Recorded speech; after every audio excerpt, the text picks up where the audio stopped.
था तुगलक वंश, और उस तुगलक वंश में जो तीसरा शासक है फिरोज शाह तुगलक। फिरोज शाह तुगलक, फिरोज शाह तुगलक। इसका टाइम पीरियड 1351 से लेकर के 1388 ईस्वी तक। ठीक है, चूंकि दिल्ली सल्तनत में सबसे लंबे समय तक अगर शासन किया है तो किस वंश ने किया है? तुगलक वंश ने। और सबसे कम समय तक किया है तो किसने किया है? खिलजी वंश। ठीक है, अब हमें इस बात को ध्यान देना है कि चूंकि फिरोज शाह तुगलक जो था, इसके परिचय के बारे में अगर हम जानना चाहेंगे तो हमने आपसे बताया था कि जो पहला शासक है गयासुद्दीन तुगलक, पहला शासक था ना इस वंश का, गयासुद्दीन तुगलक का एक भाई था, छोटा भाई रज्जब। क्या नाम था उसका? रज्जब। और उसी का एक पुत्र है फिरोज शाह, जिसे हम शार्ट में कहते हैं FST, कहते हैं ना, फिरोज शाह तुगलक। MBQ क्या कहते हैं? मोहम्मद बिन तुगलक। हमने देखा था पिछली वाली क्लास में कि जब मोहम्मद बिन तुगलक की मृत्यु हो जाती है थट्टा में, कहां होती है? थट्टा, चूंकि एक उस समय सिंध प्रांत का एक छोटा सा शहर था थट्टा। अब क्यों हुआ, कैसे हुआ, इस सब कहानी हम आपको बता चुके हैं। चूंकि गुजरात का जो शासक था तगी खान, उसने विद्रोह किया था। उस विद्रोह को दबाने के लिए कहां गए? गुजरात। और वो वहां से सिंध भागा, और उसके पीछे जब वो कौन गए? मोहम्मद बिन तुगलक, तो उन्हें ज्वर हो गया और उनकी क्या हो गई? मृत्यु हो गई। ये बात हम लोग चर्चा कर चुके हैं। अब देखिएगा, मोहम्मद बिन तुगलक की जो मृत्यु होती है, ये होती है 20 मार्च 1351 को। क्लियर है? सुल्तान मर गया है, समस्या है, विद्रोह भी खड़े होंगे। उस समय तत्काल प्रभाव से किसी को शासक बनाना जरूरी है। अब क्या हुआ कि चूंकि साथ में ये भी गया था किसके? मोहम्मद बिन तुगलक के।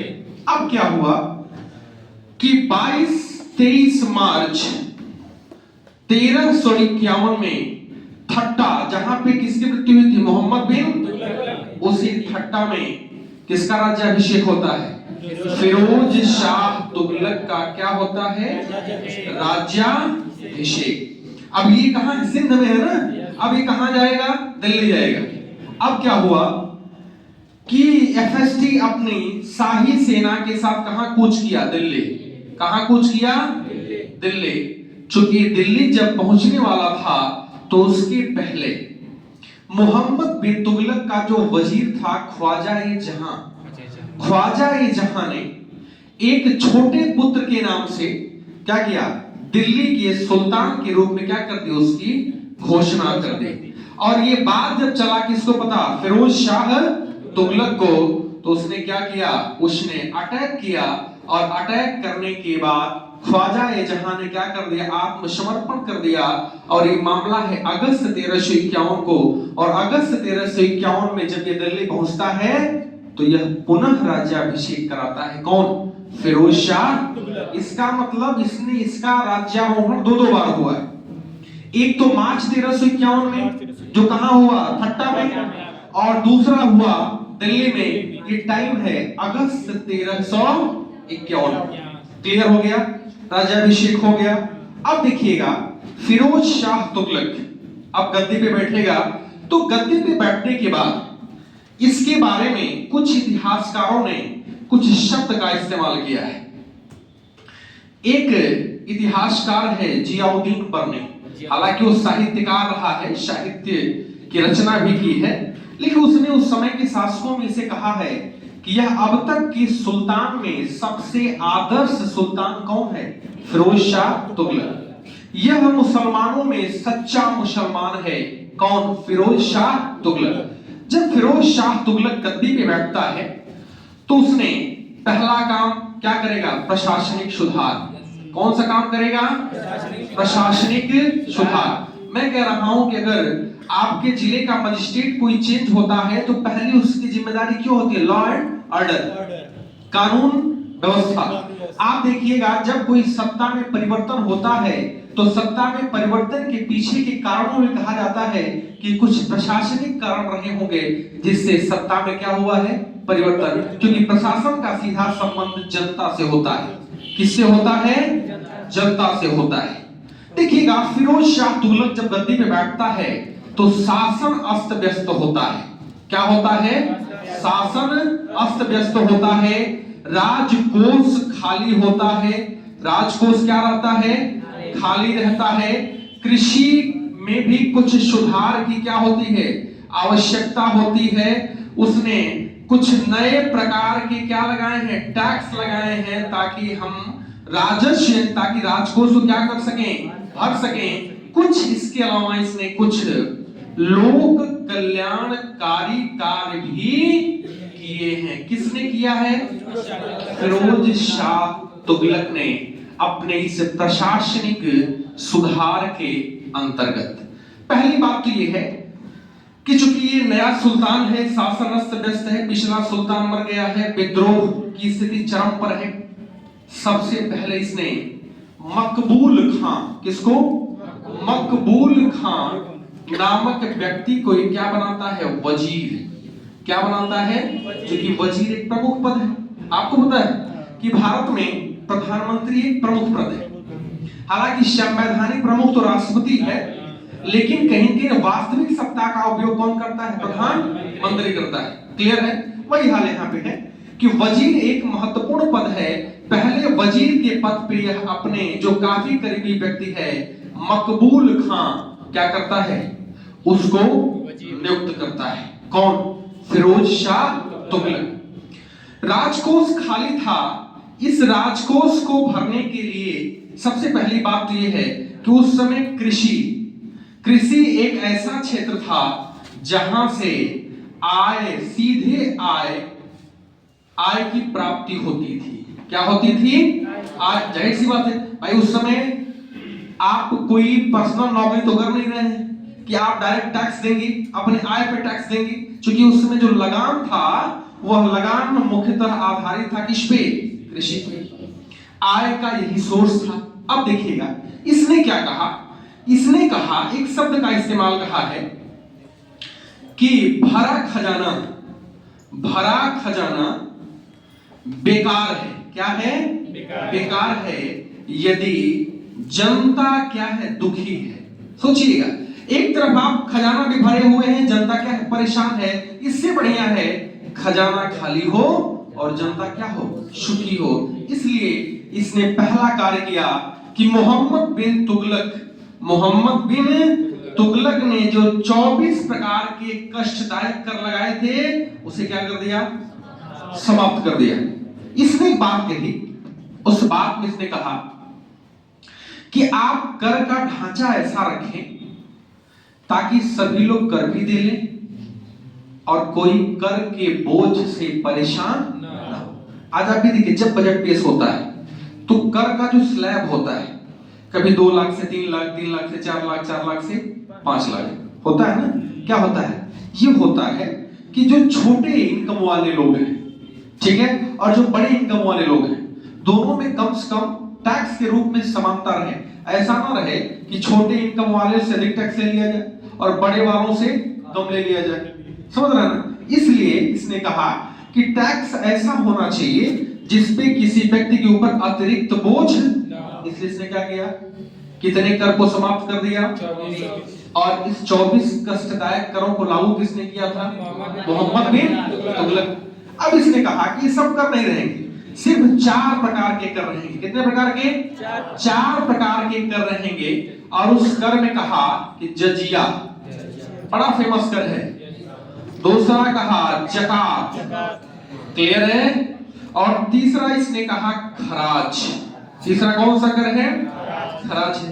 और चौथा है खुम्स। चौथा कौन सा है? खुम्स। कितने टाइप के टैक्स हो गए? 4। इसने कहा कि 24 कर नहीं होंगे। अब कितने कर होंगे? 4। पहली बात तो ये समझना है कि जो जजिया कर होता है, जजिया कर ये गैर मुस्लिमों से लिया जाने वाला कर था, गैर मुस्लिमों से लिया जाने वाला कर था। हालांकि और सारे जो भी इसके पहले शासक हुए हैं, खासकर सल्तनत के या उस समय महमूद गजनी जिसने भी अटैक किया था, वो ब्राह्मणों पे टैक्स नहीं लगाए थे। कौन? जजिया। लेकिन फिरोज शाह तुगलक एक ऐसा सुल्तान है जिसने ब्राह्मणों पर भी टैक्स वसूला है। कौन टैक्स? जजिया। इस सवाल पूछा जाता है हमसे, क्लियर है? दूसरा है जकात। इसके बारे में सभी लोग जानते हैं, ये आम टैक्स होता है, ये मुसलमानों पे भारित होता है। जो अमीर मुसलमान होते हैं अपने इनकम का 2.5% क्या करते हैं? टैक्स के रूप में रखते हैं और उस समय ये देते थे, ठीक है। तीसरा है खराज। खराज का मतलब लगान। लगान समझते हैं ना? उपज पर लगने वाला टैक्स, क्योंकि कृषि में उस समय इनकम का मुख्य सोर्स थी। चौथा है खुम्स। खुम्स का मतलब होता है लूट का धन। लूट का, जैसे हमने आपसे कहा था कि अलाउद्दीन खिलजी देवगिरी के अभियान में गया था और देवगिरी के अभियान में बहुत सारा धन लूट करके लेकर के आया था, ठीक है। और आपको पता है कि जलालुद्दीन फिरोज खिलजी चाचा था ना उसका, उसको पता नहीं था, ये चोरी छुपे गया था। लेकिन जो धन लूट करके देवगिरी से ले आया था, कहाँ रखा? कड़ा मानिकपुर में। और कड़ा मानिकपुर में उसने अपने चाचा को खुद ही बुलाया था कि आप ही आ जाइए, अगर आप नहीं है क्या कर लेंगे हम? आत्महत्या। इसका मतलब जो सैन्य अभियान पे जाता था, वह जो धन लूटता था उसे कहेंगे खुम्स। और उस खुम्स में इसने एक नीति अपनाई। उसने कहा कि सुल्तान को सिर्फ 1/5 भाग ही लेगा लूट के धन में, बाकी जो बचा हुआ 4/5 भाग है इसको कौन रख लेंगे? सैनिक। कौन रख लेंगे? लेकिन इसके पहले अगर आप बात करिएगा अलाउद्दीन खिलजी की, मोहम्मद बिन तुगलक की, तो कुछ मामला उल्टा था। ये 4/5 भाग अपने पास रखते थे और 1/5 भाग किसको देते थे? यानी फिरोज शाह तुगलक ने 4 प्रकार के नए कर को इजाद किया और कहा कि हमारी शासन व्यवस्था में ये 24 प्रकार के टैक्स नहीं रहे। इतनी बात क्लियर है? अब दूसरी बात क्या है? इसने एक और टैक्स लिया है, सिंचाई पर कर। सिंचाई पर कर ऐसा किसी सुल्तान ने नहीं लिया है। हालांकि आपको पता है कि सिंचाई के लिए नहरों का निर्माण करने वाला पहला शासक है गयासुद्दीन तुगलक। लेकिन इसने सिंचाई पर भी कर लिया है और इसने सिंचाई के लिए 5 बड़ी नहरों का क्या किया है? निर्माण किया है। 5 बड़ी नहरों का निर्माण किसने करवाया है? फिरोज शाह। और उसमें देखिएगा जो 5 सबसे बड़ी नहर हैं, उसमें जो शुरुआत की 2 नहरें हैं, एक नहर का नाम है उलूग खानी नहर। उलूग, यह 150 मील लंबी थी और इस 150 मील लंबी में यह नहर निकलती थी यमुना नदी से और यह नहर थी हिसार तक। और हिसार नामक नगर को भी बसाया है किसने? फिरोज शाह तुगलक। हिसार कहां? हरियाणा में, ठीक है।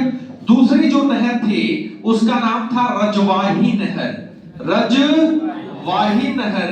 और यह जो रजवाही नहर है यह निकलती थी सतलज से। सतलज नदी को घग्गर नदी में इस नहर को मिला दिया गया था और इसकी लंबाई थी 96 मील। कितनी थी? आपको पता है कि जितनी भी नहरें थी ये सब हरियाणा में थी। और आज आपको पता है हरियाणा, पश्चिमी उत्तर प्रदेश नहरों से अधिक सिंचित क्षेत्रफल के मामले में सबसे आगे। मानते हैं आप ना?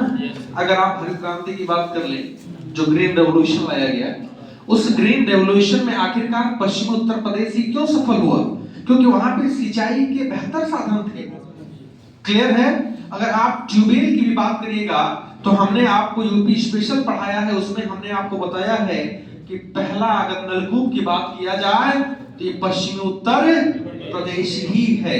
हालांकि आज गंगा का खासकर जो मैदानी क्षेत्र है वहां पे नलकूपों की सघनता सबसे ज्यादा है कि नहीं है? ठीक है। कुल कितने प्रकार के कर इसने लगाए? कौन कौन?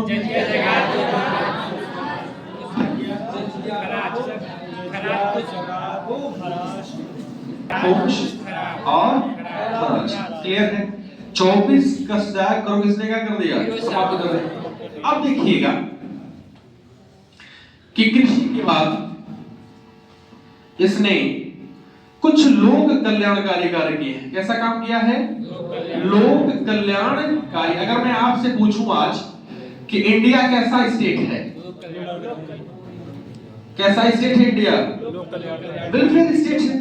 क्योंकि आपका जो पार्ट नंबर 4 है डीपीएसपी, वो क्या कहता है? इंडिया को क्या बनाता है? वेलफेयर स्टेट, लोक कल्याणकारी। अगर मैं कहूंगा कि ये लोक कल्याणकारी कार्य क्या होते, तो आप कह सकते हैं कि निर्धनों की सहायता करना, अकाल के समय फ्री राशन का वितरण करना, जो वृद्ध लोग हैं उनको पेंशन की व्यवस्था करना, ये सब तो है। ये सब काम किसने किया है? फिरोज शाह कल्याणकारी कार्य। में थोड़ा हम समझेंगे लोक कल्याणकारी, ठीक है ना? वो हिल जा रहा है, जो लगा हुआ है कनेक्टर वो हिल जा रहा है। की क्या कराई है? स्थापना। अगर मैं कह दूं कि फिरोज शाह तुगलक का सबसे अधिक प्रेम था दासों से। किससे था? दासों के बारे में हम आपको पूरी कहानी बता चुके हैं कि दास को मुख्यतः सैनिक सेवा के लिए ही खरीदा जाता था। क्लियर है? और सैनिक सेवा के साथ साथ उनको शिक्षा भी प्रोवाइड कराई जाती थी। ठीक है?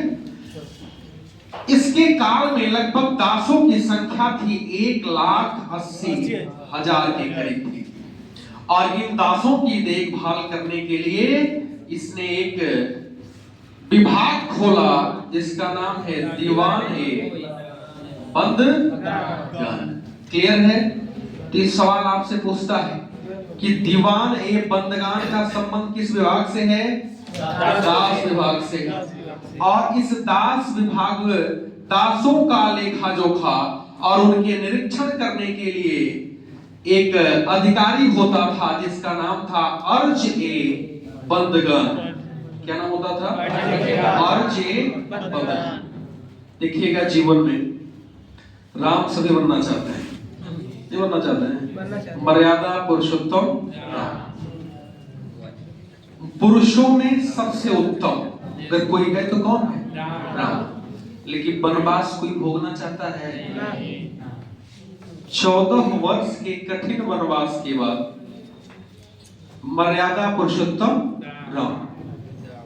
इसलिए जीवन में घर में मिलने वाले सुख को त्यागना पड़ेगा।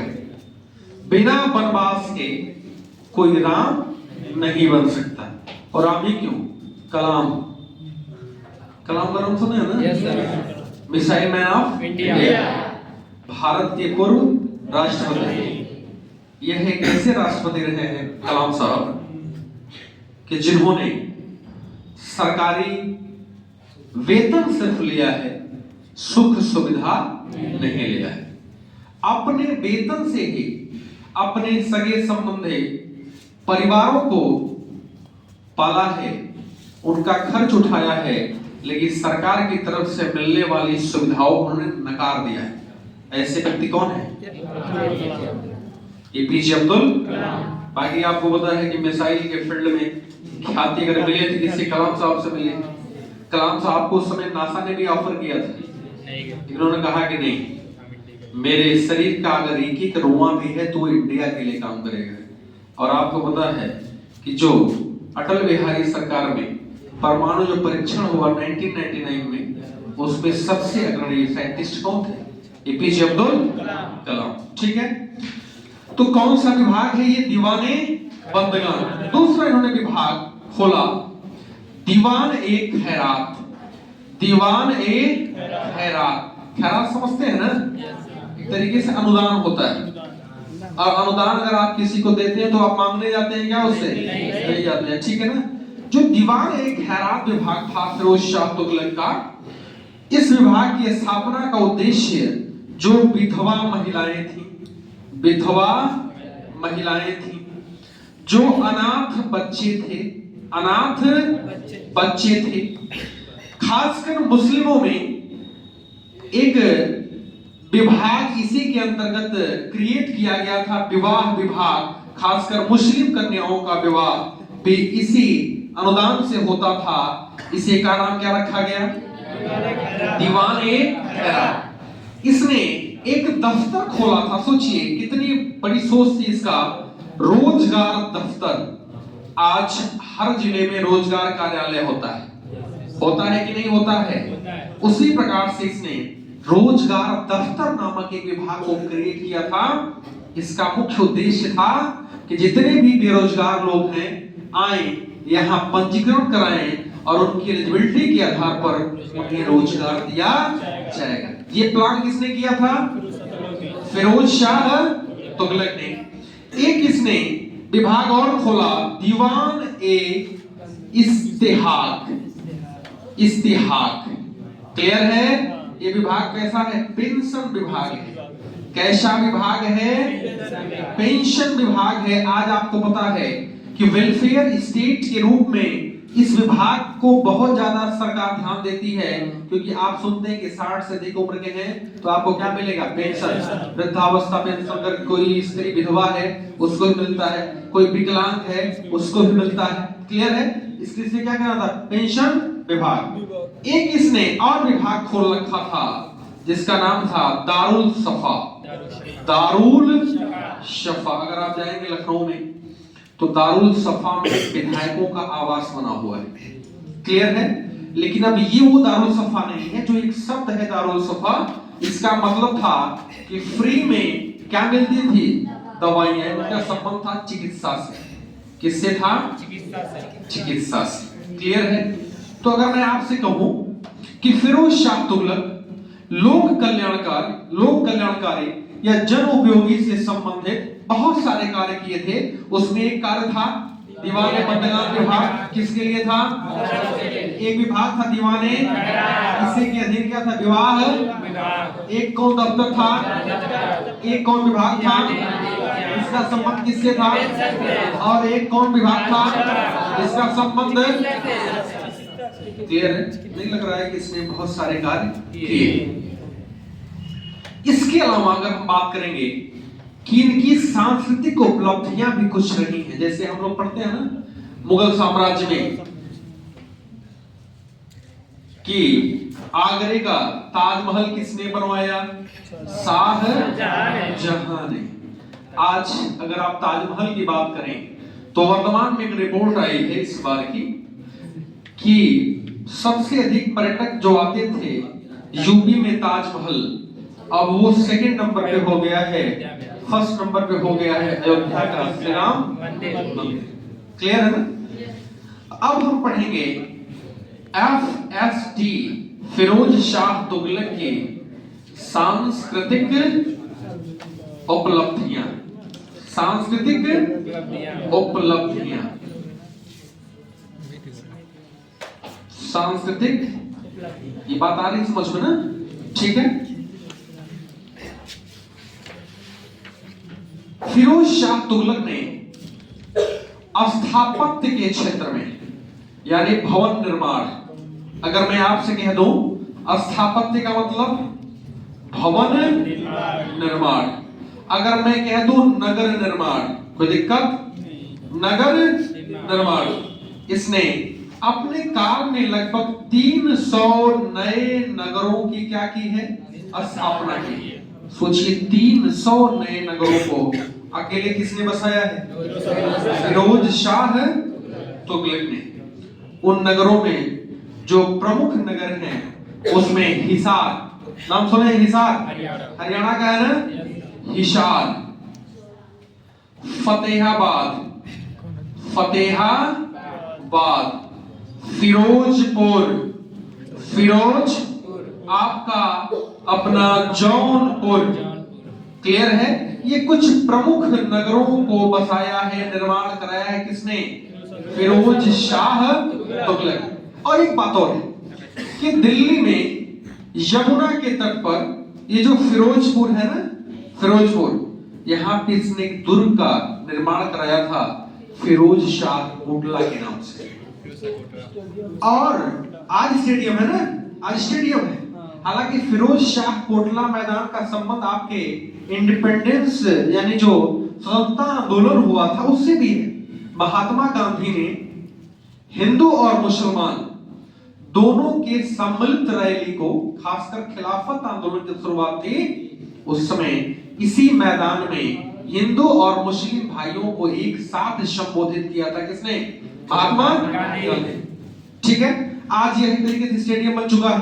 ठीक है, सबसे अधिक समय यही बिताता था कौन? फिरोज शाह तुगलक। सबसे अधिक समय कहां बिताता था? फिरोज शाह तुगलक कहां बिताता था? फिरोजपुर। अगर आप इसकी शिक्षा की बात करिएगा, शिक्षा और साहित्य की बात करिएगा, शिक्षा और साहित्य की बात करिएगा फिरोज शाह तुगलक की, तो ये प्रशासनिक सांस्कृतिक उपलब्धियों के साथ साथ इसने शिक्षा और साहित्य पर भी बहुत ध्यान दिया है। और इसमें जो दो प्रमुख साहित्यकार रहे हैं, एक है जियाउद्दीन बर्नी। क्लियर है? जियाउद्दीन बर्नी की एक जो साहित्य रचना है उसका नाम है तारीखे फिरोज शाही। और दूसरे जो साहित्यकार हैं उनका नाम है शम्स ए सिराज अफीफ। वो भी इनके दरबार में थे और उनको भी इसका संरक्षण प्राप्त था। देखिएगा दोनों में क्या अंतर है। दोनों की पुस्तक का नाम एक ही है। जियाउद्दीन बर्नी ने लिखा है तारीखे फिरोज शाही, क्लियर है। उसकी एक पुस्तक का नाम है फतवा ए जहांदारी, क्लियर है। लेकिन जो शम्स ए सिराज अफीफ है उसने भी लिखा है तारीखे फिरोज शाही, लेकिन यह जीवनी है किसकी? फिरोज शाह तुगलक। फिरोज शाह तुगलक ने अपनी खुद आत्मकथा लिखी है फुतुहात ए फिरोज शाही, क्लियर है। तो अंतर समझ में आ रहा है ना आपको? फुतुहात ए फिरोज शाही। आप देखिएगा कि इसका एक बड़ा प्रमुख अभियान होता है कांगड़ा का अभियान। कांगड़ा कहां पड़ता है? हिमाचल प्रदेश में। और हमने आपको इसके बारे में पहले ही बताया था महमूद गजनवी के काल में। किसने? नगरकोट के ज्वालामुखी मंदिर पर अटैक किसने किया था? महमूद। और उसने उसकी मूर्तियों को तोड़ा था। ये तोड़ा था, उसे मूर्ति भंजक आक्रमणकारी भी कहा गया है। उसी टाइप का आक्रमणकारी भी बनना चाहता था कौन? फिरोज शाह तुगलक। लेकिन उससे पहले अगर मैं कहूं कि नगरकोट के अभियान पर जब गया था तो वहां से 1300 संस्कृत की किताबों को ले आया था। किसने? फिरोज शाह। और उसका फारसी में अनुवाद कराया जिसका नाम है दलायते ए फिरोज शाही। ये सवाल पूछा जाता है, दलायते ए फिरोज शाही, दलायते ए फिरोज, ये कैसी पुस्तक है? 1300 संस्कृत ग्रंथों का फारसी में क्या है? अनुवाद है। और उन्हीं का समावेश किसमें किया गया है? दलायते फिरोज। और देखिएगा कि इसका जो फारसी ट्रांसलेटर है, हालांकि कहीं कहीं आपको अपाउद्दीन मिलता है, हालांकि दोनों नाम एक ही हैं। जो नाम इसका एक्चुअल में है वो नाम है अजीजुद्दीन करमानी। अजीजुद्दीन करमानी, इसको अपाउद्दीन भी कहा गया है, क्लियर है। तो दलायते फिरोज शाही किसकी रचना है? किसकी रचना है? अजीजुद्दीन करमानी। तारीखे फिरोज शाही किसकी रचना है? जियाउद्दीन बर्नी। फतवा ए जहांदारी किसकी रचना है? जियाउद्दीन। फुतुहात ए फिरोज शाही किसकी आत्मकथा है?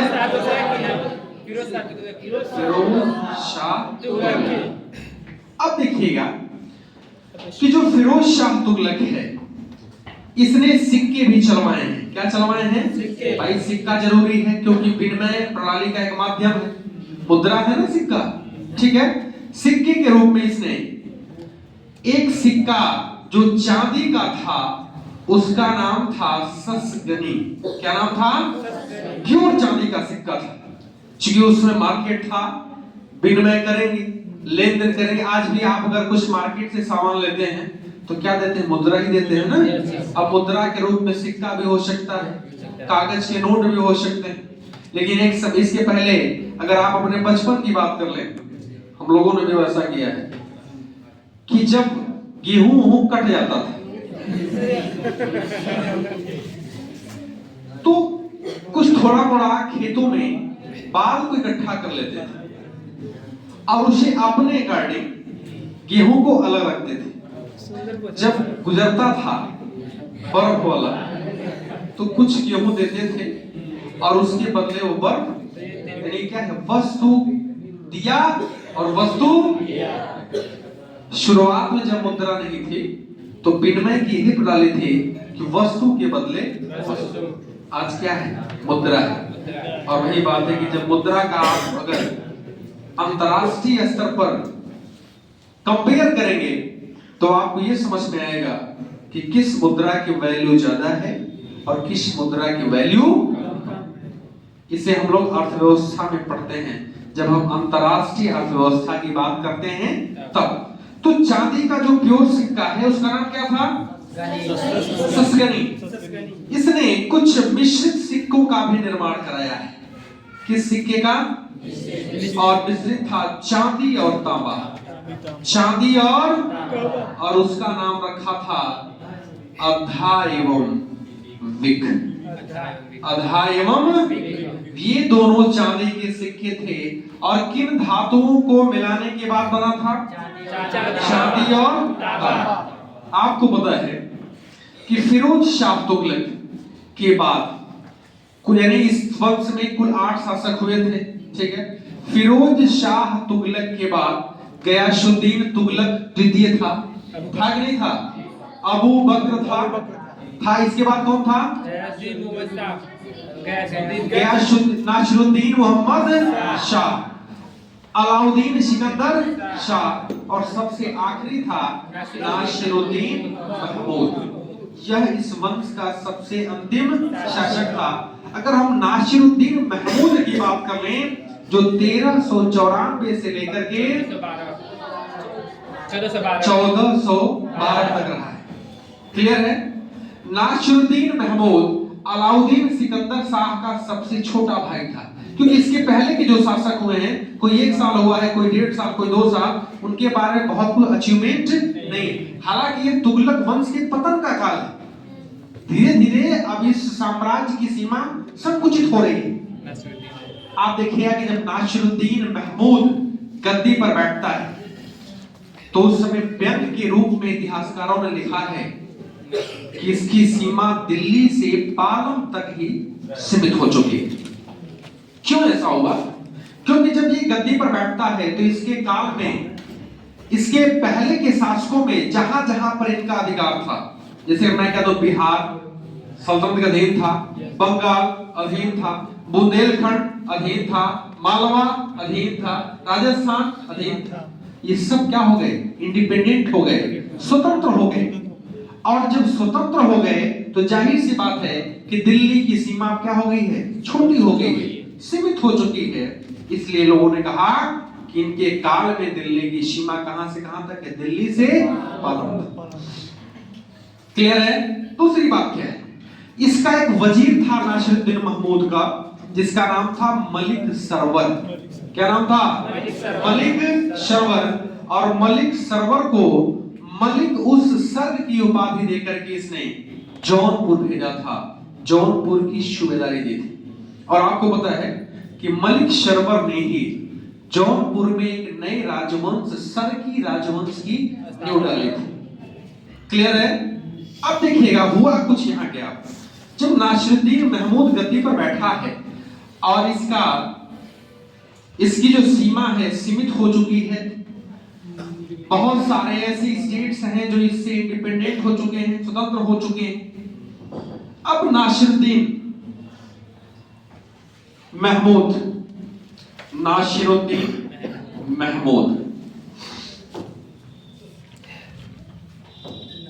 कब से कब तक है? 1394 से लेके 1412, ठीक है। इसने क्या किया, मलिक सरवर को कहां भेज दिया, जौनपुर। मलिक सरवर को कहां भेज दिया, जौनपुर। और इसने क्या किया, जौनपुर में एक नए वंश सरकी वंश की क्या डाली है, न्यू डाली है, सरकी वंश। अब देखिएगा इसी समय क्या होता है कि चूंकि नासिरुद्दीन महमूद दिल्ली में है, कहां है, दिल्ली में है, ठीक है। अगर मैं इंडिया की बात करूं तो ये दिल्ली में है। ये जो पश्चिमोत्तर सीमा प्रांत है, इधर वाला जो बॉर्डर है, इस पर सूबेदारी कर रहा है सारंग खां। कौन कर रहा है, सारंग खां। क्लियर है। यहीं पे आज जो मुल्तान पाकिस्तान में एक शहर है पंजाब प्रांत का, इसी मुल्तान का शासक है खिज्र खां। कौन है, खिज्र खां। क्लियर है। अब देखिएगा कि सारंग खां और एक शासक है खिज्र खां, ये मुल्तान का है और ये पूरे पश्चिमोत्तर सीमा प्रांत का है। सारंग खां ने क्या किया, खिज्र खां को परेशान किया और खिज्र खां मुल्तान को छोड़ देता है। क्या करता है, मुल्तान को छोड़ देता है। और दिल्ली पे कौन है, नासिरुद्दीन महमूद। ये जब मुल्तान को छोड़ देता है तो 1398 का टाइम है, 1398। और एक तुर्की है तैमूर लंग, जो कि लंगड़ा था, एक पैर उसका घायल हो चुका था, तो उसको क्या लंगड़ा कहा गया, तैमूर लंग। उसका दिल्ली पर अटैक होता है और दिल्ली पर अटैक होने से पहले चूंकि खिज्र खां भागा हुआ है, ये किससे मिल जाता है, तैमूर। और जब मिलता है तो उसकी अधीनता को स्वीकार कर लेता है। तैमूर लंग दिल्ली पे अटैक करता है। ये जो महमूद साहब है ये भाग जाते हैं दिल्ली छोड़ के कन्नौज। कहां भाग जाते हैं, कन्नौज। यहाँ दिल्ली में 15 दिन तक लूटपाट होता है और जब यह वापस लौटता है, कौन, तैमूर लंग, तो यह क्या करता है, मुल्तान, लाहौर और दीपालपुर, मुल्तान, लाहौर और दीपालपुर की सूबेदारी किसको सौंप देता है, खिज्र। क्लियर है, किसको सौंप दिया है, खिज्र। अब क्या हुआ कि इसे 3 क्षेत्रों की सूबेदारी मिल गई है। नासिरुद्दीन महमूद फिर दिल्ली आया और एक मल्लू इकबाल नामक व्यक्ति को अपना वजीर बनाया है। लेकिन मल्लू इकबाल ने सारे अपने अधिकार अपने हाथों में रख लिए और नासिरुद्दीन महमूद अपने आप को अकेला होने लगा, अकेला समझने लगा। और इसी के बीच में आप देखिएगा कि खिज्र खां अटैक करता है और किसको हराता है, मल्लू इकबाल को। किसको हराता है, यानी अब ये कहां पहुंच गया है, दिल्ली के करीब। कौन पहुंच गया है, खिज्र खां। लेकिन अमीर लोग अभी भी उसको मानने के लिए तैयार नहीं। एक अफगान सरदार था दौलत खां लोदी, उसको बुलाया गया और 1412 ईस्वी में उसे क्या बनाया गया, सम्राट, सुल्तान। लेकिन 1414 ईस्वी में खिज्र खां ने दौलत खां लोदी को परास्त करता है और एक नए राजवंश की नींव डालता है, सैयद वंश। क्लियर है। तो अगर आप देखिएगा कि फिरोज शाह तुगलक के बाद जो परवर्ती तुगलक शासक हुए हैं उनका कार्यकाल बहुत लंबा नहीं था। जो अंतिम तुगलक शासक है नासिरुद्दीन महमूद, उसका कुछ लंबा कार्यकाल रहा है और उसी के काल में जौनपुर की सूबेदारी मलिक सरवर को दी गई जो उसका वजीर था।